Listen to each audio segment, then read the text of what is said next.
All right, thank you for joining us tonight for a second episode of Basement Boy Banter. Thank you all you basement dwellers for tuning in. I'm your host, Thor. Joining me as always, my co-host, Brian. Hi. We're your spot for all things Basement Boy related. Some of the topics on tonight's show, we're going to talk about Deadpool and its rating, G.I. Joe 3 news, Teenage Mutant Ninja Turtles, talk about some trailers coming out here real soon. We're going to talk about some WrestleMania stuff. But let's get right into it. First topic, little April Fool's joke on everybody. I know you saw the video. I love the video. If you haven't seen it, it's an interview with Ryan Reynolds and Mario Lopez from Extra. Then all of a sudden Deadpool comes out, smacks Mario Lopez, says F you Slater. Deadpool's going to be rated R. Best news I could hear this week. I mean, that movie's a movie I think that needs to be rated R. What do you think? I agree. I was actually really worried about that movie not being rated R. Kind of, sort of like what they did with 50 Shades of Grey, where they're like, we can't make this too nasty because we need people to be able to go see it. But with something like Deadpool, most of that comedy and like the love of him comes from that. Well, I mean, the Merc with the mouth, all he does is swear, cut people's heads off, and eat chimichangas. So right there, I mean, you can't really handcuff him with, you can only swear twice. Yes, they could bleep everything, but that only is going to work for so long. Right. Like, they could bleep out, like, you know, bleep, bleep, bleep, bleep, bleep in conversations. Right. Like they do in, like, Metalocalypse or other, like, cartoon shows. Well, but that wouldn't work for a 2-hour movie. Like, you have to be able to drop some pretty bad language. And I want to see Kingsman-level decapitations, Kingsman-level, like, the church scene in Kingsman. Yeah. That is an amazing scene. I want violence of that level in my Deadpool movie. I'm curious if they're going to do stuff like, do you remember in Kill Bill when she's beating up all the first one, Volume 1, and she's chopping up all the... When she's going against the Crazy 88? Yeah. Yep. And it goes black and white. They did that because there was too much blood. So to get the R rating and make it so it wasn't NC-17, they had to make it black and white because it doesn't count as blood. Really? Same with, did you see the new Evil Dead? And the very end... I didn't see the new Evil Dead movie. At the very end, it's raining blood. And that's because... Did they go black and white? Nope. They make it rain blood. So then when someone gets chopped up with a chainsaw, there's so much blood it doesn't count anymore because everything's red, so you can't see the blood anymore. Right. So I'm curious how creative they're going to get to keep it from being NC-17 while making it as crazy as they can. Oh, it's going to be a hard R. And it's coming out next February 2016. It is going to own February, probably March. Oh, God, yeah. That movie's going to be a monster. That movie is going to be a monster. I don't know about right away. I think it's going to be because Kingsman didn't do amazing right away. It took a little bit of running to really, because it had some decent lasting power. Kingsman doesn't have the fan base built in that this does, nor does Kingsman have the marketing that this movie has shown already. I mean, that guerrilla style marketing that's like really catered to the people who really want this movie. I mean, damn, it already breaking fourth wall with him putting up that little thing. It's okay, Jesse. Slater can't hurt you anymore. All that stuff. The way they're building this movie is genius. So I mean, I can't wait. I cannot wait for next February. It's going to be great to see what all happens with that. No, they're definitely working the marketing really well. It makes even me. I'm not like a huge Deadpool fan. I like him or whatever, but I wouldn't say like he's my favorite by any means. But their marketing, really, I'm like, wow, they're doing like some neat stuff. Have you ever seen the animated Hulk versus Wolverine and Hulk versus Thor? I saw Hulk versus Wolverine. I know, surprise, surprise, Hulk versus Thor, and I've seen it. So in the Hulk versus Wolverine, you remember the Deadpool in that one? The wisecracking, lost. That was one of my favorite incarnations of a Deadpool. That's not in the comics, obviously. Not that there's been a lot of incarnations of Deadpool outside of the comics, but that was definitely by far my favorite. He was utilized very well. So moving on, next topic on this discussion. Looks like G.I. Joe 3's back on. I know it was on, it was off. They've changed scripts 2 or 3 times. I think changed directors twice. Now we got DJ Caruso coming on to direct, and I can't remember who's penning it. But what do you think? I mean, I didn't like the first G.I. Joe movie. I actually really disliked that movie a lot. The second one I thought was better, but still I wasn't like. I think I've only seen it once. Yeah. So They're rough. They're both. the rough. franchise needs something. Right. Well, and it's not a good sign because, I mean, Captain America went through a lot of rewrites and this and that. The first Captain America? Yeah, and it made it. I mean, it wasn't bad, but you can tell where one director It's one of stops. Marvel's weakest movies, for sure. Right. For And G.I. Joe's already a tough topic. I mean, say what you will if you like the first two G.I. Joe movies, but they're not, as far as films go, not great. I mean, look, they even tried to bring in the freaking the Viagra for properties of The Rock to revitalize that, and exactly. it did not help. Yeah. I mean, I liked The Rock in it. I mean, that movie was okay. I mean, I can't say the second G.I. Joe was bad like the first one. Right. I hated those suits in the first one, and just there was a lot wrong with that Yeah. movie. But the was second still one fun, was an though. improvement, but not enough of an improvement. What I'm hoping this third one will be is finally the G.I. Joe that I've been waiting for cinematically, because it's a rich property with a huge fan base, and it's something that it's a draw. So Well, and even with because I know Ninja Turtles, when they first did their movie, like it's the same sort are you of. talking about the 90s Ninja Turtles movie or the most recent No, incarnation? the 90s. Oh, It did one of the really best well ever. because it had that same, and G.I. Joe should, if we're lucky, follow the same sort of pattern, but we just can't seem to grasp what makes G.I. Joe cool in a movie, you know? They just haven't gotten it right yet. You know, I think it's just a matter of someone eventually will get it right, but they just haven't gotten it right yet. And didn't you say the director was? No, he directed The Shield, and he also directed, I think, Eagle Eye and Disturbia. So he's got something some like that. He's got okay stuff. He's got some under his okay belt. stuff. I mean, So- nothing spectacular, nothing god awful. But, Right. But speaking of Teenage Mutant Ninja Turtles, that actually brings us into our next topic. It was announced this week that Stephen Amell of Arrow fame is going to be donning the hockey mask and getting some bats and some sporting equipment from the local sports authority to go beat some people up with. He's going to be Casey Jones in the next Teenage Mutant Ninja Turtles 2, which starts shooting, I believe, in August in New York. I want to say August. I know it shoots sometime late summer. It starts shooting in New York for, I think, a summer 2017 opening, if I'm not mistaken. Okay. So I'm excited about the news. I like Stephen Amell. I mean, I like Arrow. I was really high on season 1. Season 2 was great. Season 3 I've kind of fallen off a little bit with. But it's still a decent show. It's better than average. And I think he in it is really what makes that show. I mean, that show without him, I think, would be much more mediocre to bad level, but he makes that show good to above average at times. Well, even Bryan Cranston in Breaking Bad, he brings so much to that show because there's a lot about that show that should be bad, but Bryan Cranston's just so good in it that it makes that show. Well, that kind of makes you forget about some of the other stuff because he is so amazing in it. The fact that he's going to be Casey Jones and he's already sort of played an underground whatever hero, you know, it kind of makes it so getting in that mindset's not going to be tough for him. Right. So I feel like he's going to be able to pick up the role, maybe have a he's little bit more already fun. a vigilante in Green Arrow. I mean, Casey Jones is a vigilante. So there's some, direct similarities there for sure.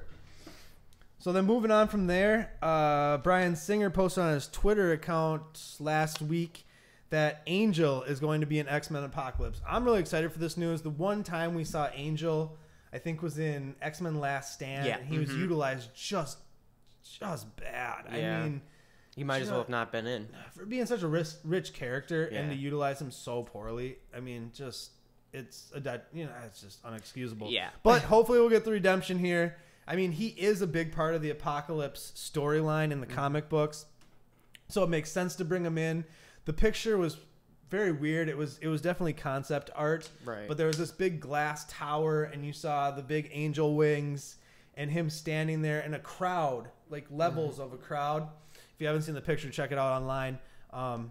It looked cool. Like the concept art looked cool. I mean, obviously we don't know who's playing it. We don't know, what the synapse of the story is going to be or what his involvement is going to be. But I'm excited to get another take on Angel. Yeah. Well, and it seems like, especially with these, because you have Deadpool, who was a super underutilized rich character in the Wolverine movie. X-Men Origins. And then now you have Angel. It seems like they're trying to redeem these characters they know they screwed up on and make them into good properties. Well, Fox has to. I mean, Fox has these characters. I mean, you do something with them or eventually you lose them back to Marvel, you know? Right. So you have to, as a company, utilize these projects. Well, and I'm glad to see that they're trying, though, because they could easily just brush them under the rug. I mean, there's been plenty Or just put out garbage just to say, hey, we made it.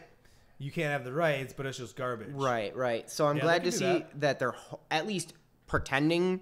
Hopefully not. Hopefully they are good, but at least pretending to try with these characters, especially since they are so rich. And they're Guardians of the Galaxy set like a precedent for more underground characters to seriously show up and be like, hey, we can make these characters and utilize them and make them good so people can, like, instead of just sticking with the Batman, Superman, Spider-Man, you know, we're running with some of these more underground characters because we can bring them further. And let's be honest, at the end of the day, the money is going to be in it, more action figures to sell. Well, those more obscure characters, you can actually play with a little bit more. Because with a Superman, a Batman, a Spider-Man, the mythology is ingrained in the psyche of everyone. I mean, everyone knows Bruce Wayne's parents died. He became Batman.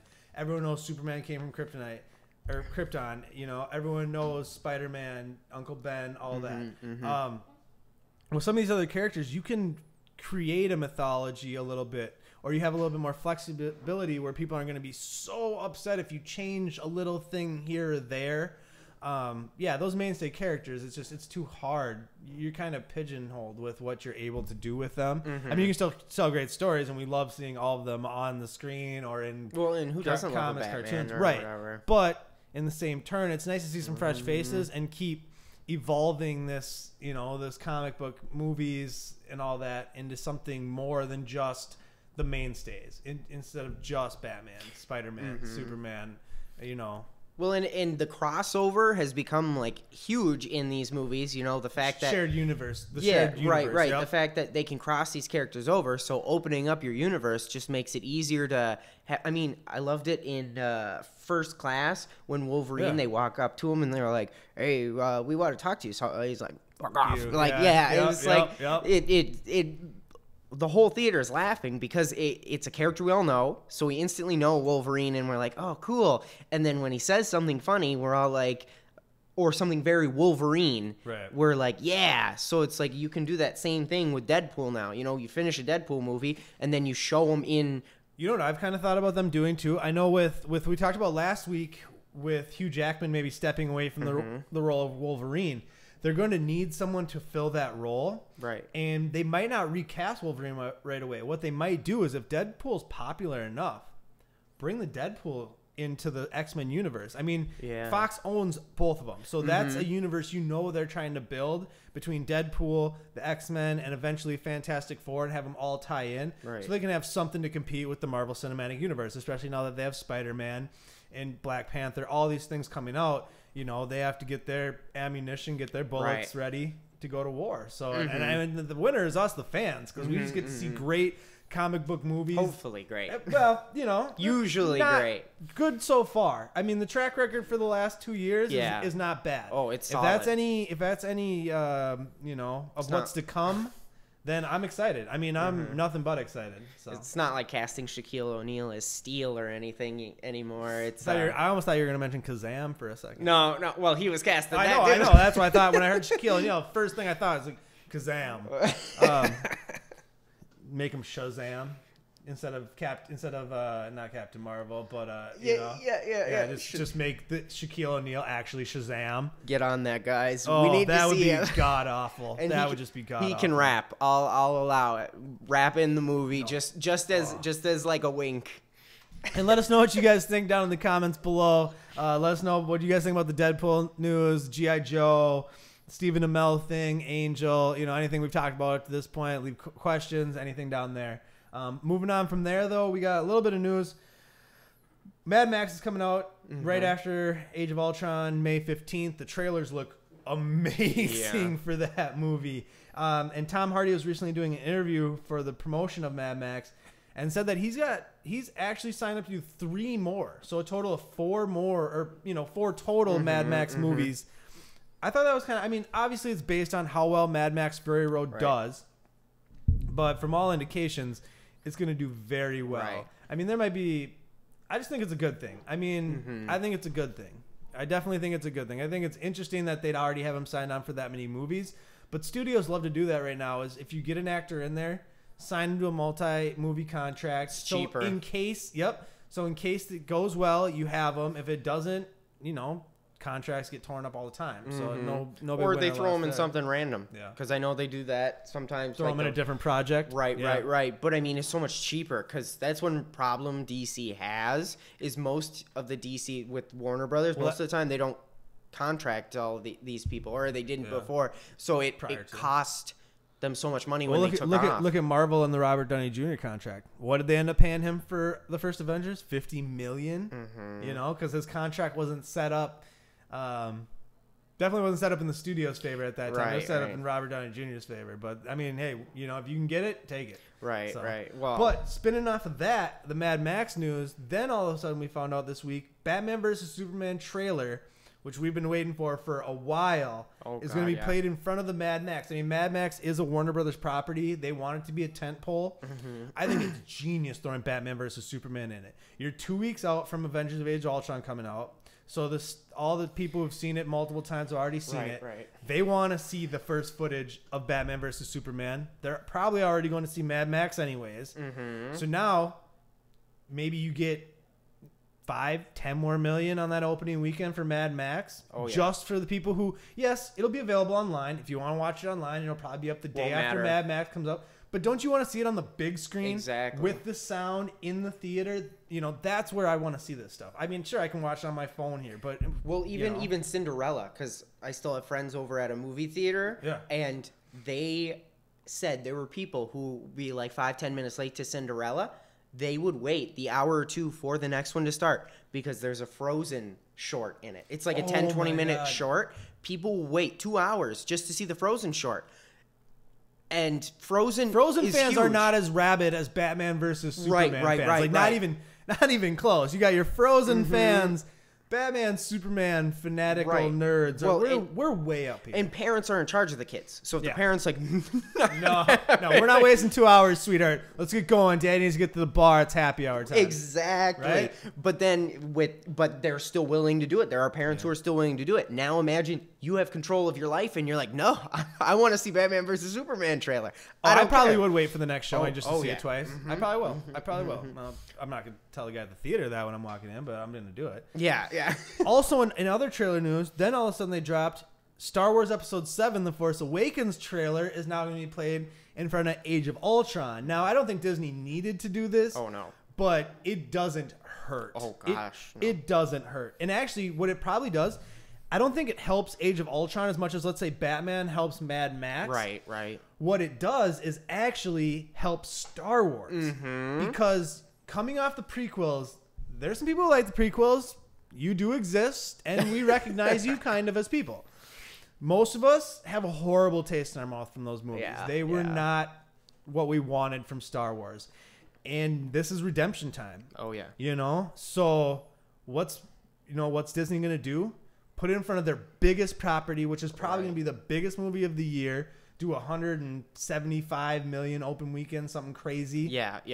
And all those people who aren't aware that a Star Wars movie is coming out, because there's some of those people out there too. Right. Or the people who are like, yeah, but I saw the last one and I'm good on that. Gives them wait, maybe I need to reconsider my stance on this. And with it coming out in December, it gets them salivating, gets them, whets that appetite a little bit, gets them hungry.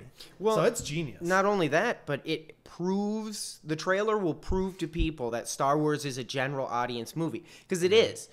And anyone who didn't see the first 3 before the prequels, the originals, doesn't necessarily know that those people should be shot. By kids are gonna like it or whatever, or they don't necessarily remember. Now you throw that on Avengers, their kids are into Avengers, whatever. You see it and you're like, whoa, Star Wars isn't like Star Trek was, like old school sci-fi. It's This is kids, adventure, fun. It's like Avengers. Lightsabers. Right, exactly. Lightsabers. I mean, really, it'll bring this is for general audience and make it solid instead of just being, well, we promise it's for general audience, guys. I mean, we're Disney. It's like, no. Well, and we promise this one's good. Right, We know you didn't like the prequels. We know, you love the originals. This is what you've been waiting for, And I mean, I trust J.J. Abrams a lot. So I'm really, really, my expectations for this movie are high. I'm not going to say they're not. But I think he's going to surpass them. Right. Well, and even when you look at the Star Trek movies, he made them wrong for Star Trek. He made them right for a Star Wars movie. I liked his Star Trek movies. I liked liked the them two too. reboots. I liked the two reboots because it got away from a lot of the stuff I didn't like about Star Trek. But that's what growing Star Trek up. was. But it It's is boring. what Star Trek was. Boring. Exactly. It's no, sci-fi. I get it. I get it. It's so less he made actiony. wrong Star Trek movies, which they're good. I'm not Hardcore Trekkies, I'm sure some feel well, that way. and even I'm not hardcore into it, Right. but I'm like one of those people who I like the boring stuff too. Like I liked some the of the more other space explorer, not right. space It's battle. an adventure. Right. They're not war heroes. They're exploring. Or it's more of a journey, not an adventure. You know right, what I mean? Right. Yeah. And there's politics in Star Trek that's fun. There's the science in Star Trek that's fun. There's a lot that those movies don't necessarily showcase. Yeah. But that's why he would make such a when I got out of the theater for the first Star Trek, I was like, why didn't he just make a Star Wars movie? Because he would be amazing for the Star Wars movie. Like you couldn't pick a better director for the Star Wars movies. Well, And then I don't know if did. there's a bigger Star Wars fanboy than him. I mean, I wish I was gonna be able to go to the celebration that takes place out in California because he's gonna be there, and one of the bigwigs over at Disney's gonna be with him. I would love to be sitting in on that, Hall H thing. Disney. So send us an invite. Oh yeah, I mean, send the tickets. Yeah, address will be posted in the description below. So which one are you more excited for? Of the two trailers? Yes. Oh God. Well, we already got the teaser for Star Wars Episode 7. I've seen some footage. I'm already excited. I haven't seen anything for Batman vs Superman. I know there's some cell phone footage from Comic-Con last year. I refuse to watch it because I don't want to be tainted. I don't want. No, so I shouldn't mention anything about it. I know what's in it. Okay. I know what the premise of the video is. Gave me chills. But I've never watched it because I don't want to see it. I want to see the first time I experienced Batman vs Superman. I want it to be sitting in the theater on the big screen. Well, see the symbol come up, WB. I'm like, I already chills. Well, they don't show too much. It's more just like literally the tiniest little taste you can give to the fans that will drive them crazy. Yeah. That's all it was. You're really not getting a whole lot out as far as plot. It shows him in the suit. It shows, right, which I've seen the pictures and the stills, but it's one of those things. The less I know, the better. Sometimes. I hear you. Which, it's not hard for me because I don't know much. So you're more excited for Superman, Batman vs Superman? Yeah, I'd have to say I am. I mean, because I really want to see what some of the plot of Star Wars Episode 7 is going to be because I have no idea where they're going to take this story. But then again, I don't want to know. That's why I don't read stuff online. That's going to just spoil it. Whether it's right or wrong, because there's a ton of both out there. So instead of getting bogged down in all of it, I just read none of it. So then I'm never, disappointed or they ruin something for me. But, Batman vs. Superman for sure, because I haven't seen anything. This is huge for DC and Warner Brothers. This is... Yes, Man of Steel was the jumping point, but this is make it or break it time. This is, this is win or go home. This is the playoffs. I mean, we're in March right now. This is Kentucky, Wisconsin tonight. This is like their answer to Avengers. Not quite Justice League. Not yet. But it's their answer to Avengers to say, Justice League prequel. It's like them saying, hey, we're still in the game. Yeah.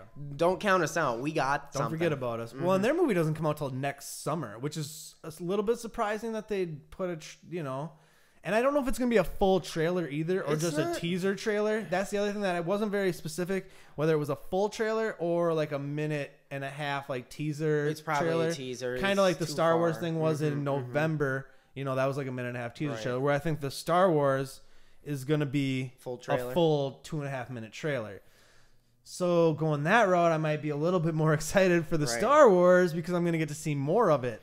I don't know. I'm just, hey, movie theaters in the next month and a half, just take my money. You know, just take it. I'll just start signing over half of the check to you guys because I'll pretty much be there, you know, every Friday, Saturday, probably Sundays as well because I don't have a life. See all of them like 1.5 million times. Well, I still got. I mean, we're gonna go see Fast 7. I'm gonna probably go see it tomorrow. I know you got plans on seeing it pretty soon. Yeah. So we'll do a little review on that here once we see it.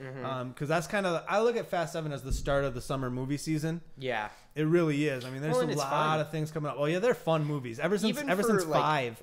Even Ever for since 5. nerds, they have almost like, they're like car muscles, girls, but at the same time, there's something just at its core that's like nerdy about the Fast and Furious. There's a ridiculousness level to that. I actually saw a trailer for the Fast 7. It was like done in comic stills, sorta, and I was like, I would read a Fast and the Furious comic book. I would. Yeah, I would. It would be awesome. And one of my friends was like, "Ooh, it's just gonna be the exact same thing every episode. It's gonna be car driving, girl car crashing through building, car crashing through another building." But I was like, yeah, but at the same time, most comics are kind of already like that. It's like Superman punches a guy. Like, if you're going to bring it down to that base level of, oh, it's only this. It's all the same stuff. Yeah, everything's the same. That's true. I think it'd be fun. Yeah, you're not going to get the vroom out of it, but it'd be fun to see it comic book style. Did you see that fan-made was it a TIE fighter or an X-Wing fighter anime? No, I didn't. Oh my god. Well, if you guys out there watch it, I'll show you later. Yeah. We'll talk about it next week. Tell me how good it is. It is amazing. Yeah, tell him how good it is in the comments below. So, moving on from there, we do have. Want to get into WrestleMania? Yeah. A little bit of recap on that, but before we get into that, sad news: AJ Lee decides she's going to retire from in-ring action.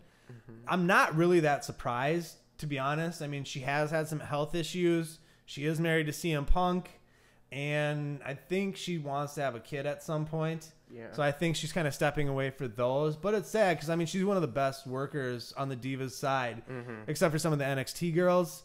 I mean, AJ Lee's top, you know, her and Paige. The rest are really, I mean, Natalia's a good wrestler. Naomi's underrated. But, yeah, it's sad to see her go. 3-time WWE Divas champion.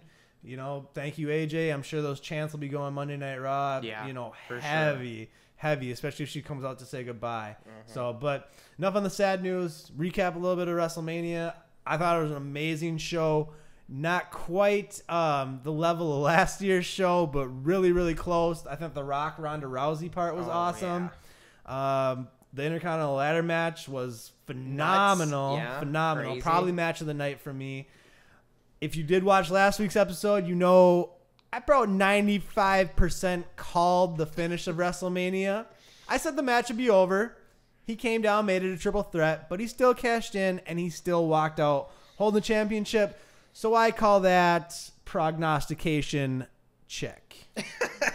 Yeah. But yeah, other than that, it was a phenomenal show. I know this was your first WrestleMania you've ever seen. I've been watching WrestleMania since WrestleMania 3 with Andre the Giant and Hulk Hogan. But what did you think of your first show of shows? I thought it was way better than I expected. I was expecting sort of just like a long version of Like even Raw? just Raw, or Yeah. even when we watched Fastlane. It wasn't necessarily to the spectacle that this was, and almost pretty much every match was fun. The only one that was not great were the Diva was okay, but that's just because they don't give the Divas enough time or anything to really. Yeah, they don't. They don't give them anything to make them good, Right. so they could be good. So that one's kind of like, it's not going to be your favorite match just because they make it not going to be your favorite match. But then the other one was Cena versus Rusev. That was a disappointment. Yeah. That was a way. And like you said, it would have been so much smarter to have Rusev win and then have Brock Lesnar come back and be like, boom, I beat Cena, I'll beat you, and then take it I've beaten everybody. Right. Yeah. And to give him something to do so he doesn't just take it back from Seth Rollins, the belt. Well, did you see Monday Night Raw? No. Where he just Brock Lesnar's now suspended. Why? Because he F5'd Michael Cole, one of the announcers. He F5'd 2 cameramen. He lost it because he wanted his rematch that night. Really? Raw was okay. I was expecting a little bit better post Mania Raw, but you know what I really loved about WrestleMania? That Triple H entrance. And you know what I heard a couple of days afterwards is some of the guys dressed up as Terminators were actually NXT stars. Really? Similar to how he had some of the NXT divas walk him down to the ring last WrestleMania. So I like how, because Triple H kind of runs NXT, which NXT is my favorite wrestling thing going right now. If you haven't watched it, get on the WWE Network, check it out. Kevin Owens, Sami Zayn, lot of talent over there. Finn Balor. But I like how he brings these NXT guys and kind of shows them, shows them the ropes. It's really cool of him to do that because he doesn't. I mean, it's not something he's required to do, but it's just a little, I mean, a lot of people give Triple H a lot of crap, which he deserves sometimes. But there's a good because he plays a bad guy. Well, but I mean, for some of the behind the scenes stuff that happens, because he does, run a lot of the things back in the locker room. So he gets a lot of flack, which he deserves. But he needs credit where it's due. So we'll give the man a little bit of credit tonight. Triple H, one thumb up. 2 down. Lastly for tonight, which we actually just found this out right before taping, kind of animated full length feature 1960s Batman, voiced by Adam West and Burt Ward, the original. Pow, bang, kapoom, all that good stuff. And I'm gonna guess about a 90-minute direct-to-DVD animated feature, the way that they do like the Batman versus Robin, any of the DC direct-to-video ones. I'm sure it's going to be in that vein, which gets me even more excited. There's a special place in my heart for that 60s Batman. Yes, it's campy. Yes, it is not, doesn't hold up to, nowadays. But damn, is that good stuff. Oh, yeah. Like, Cesar Romero's Joker wouldn't shave his mustache, so they just painted white right over the mustache.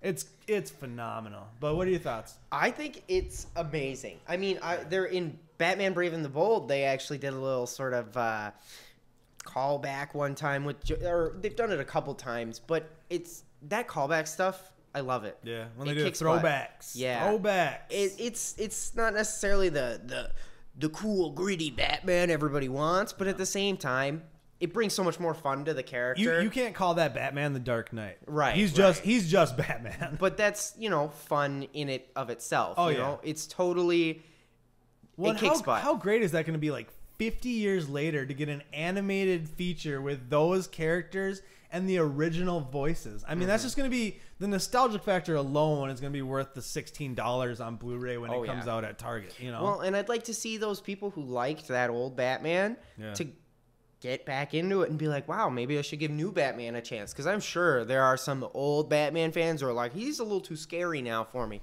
But they've taken it too dark. They need to bring it back to that campy stuff from the 60s. Try out the campy stuff again, see how they do with the campy stuff, then move in maybe to some more modern Batman. Give them an excuse to like Batman again. Are you guys as excited as us? Comment down below. Let us know what you guys think. Batman, 60s Batman, full-length animated feature. It's going to be crazy. Well, I think that's going to do it for tonight's show. I want to thank you guys for watching here in the basement. As always, I'm your host, Thor. You can find me on Twitter, Instagram, ThorIsGR8. Brian, where can they find you? On nowhere. Thor is great. Yeah, just do it on my account or comment in the section below. You can't really find him any other place. Well, thanks for joining us. We'll be back next week with another show. You guys have a great night. If you like what you just saw, make sure you click that button below and subscribe to our YouTube channel, like our videos, and you can follow us on Twitter and Instagram. Basements all around the world. I'll come to send me $30 in the mail, and I'll come to your basement. That sounded creepy as hell, man. So creepy.